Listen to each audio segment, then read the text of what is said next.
The Lord be with you.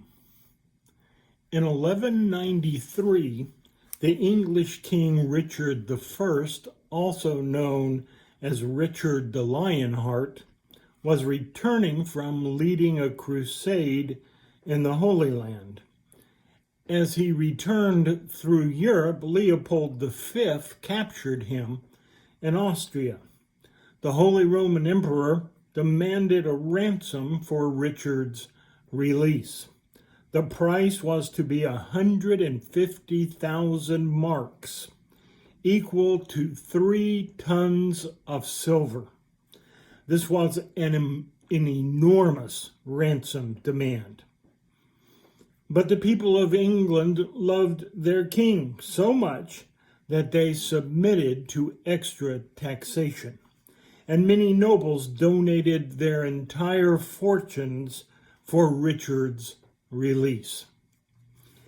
After many months, the money was raised, and King Richard returned to England. That's where we get the expression, a king's ransom.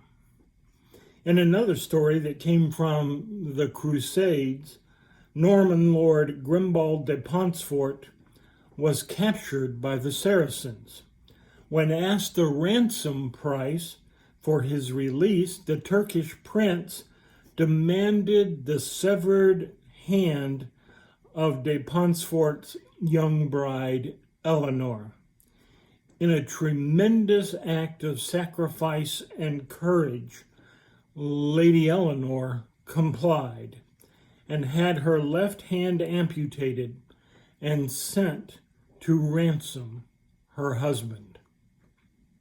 In both stories, enormous sacrifices were made in the name of love.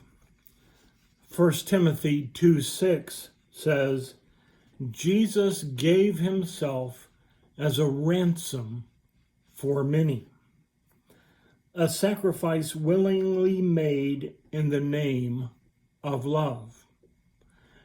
Jerome, one of the early church fathers, said that when the Apostle John was of an extreme old age, he was so weak that he had to be carried into the church meetings. At the end of every meeting, he would be helped to his feet to give a word of inspiration and exhortation to the church. Inevitably, he would repeat, "Little children, let us love one another." The disciples began to grow weary of the same words every time, and they finally asked him why he always said the same thing over and over. He replied, "Because it is the Lord's commandment, and if this only is done, it is enough." The Bible teaches us that love covers a multitude of sin. The Bible also teaches us that we are to be people who exercise love in all our relationships. The Apostle Paul said, "I beseech you to walk worthy of the calling with which you were called, with all lowliness and gentleness, with long suffering, bearing with one another in love." Ephesians 4:1-2. Paul also beautifully tells us that love is more important than all spiritual gifts, than having all knowledge, more important than faith. Think about that one. That one's huge. More important than faith. Greater than generosity, greater than personal sacrifice, even when it's to the point of giving your body to be burned, martyrdom. Without love, none of these things means a thing. Without love, making allowances, people's faults are deadly. Love is patient. Love doesn't give into anger. Love is kind. Love not only endures wrongs, but shows kindness in return.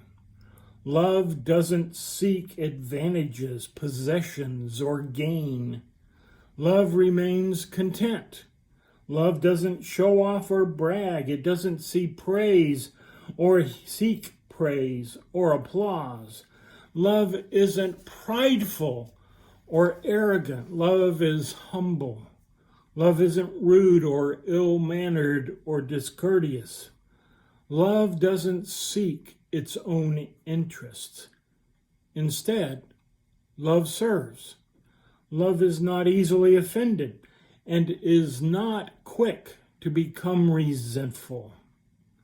Love keeps no record of wrongs and certainly does not try to get even. Love isn't glad when things go wrong for others, nor does it gloat.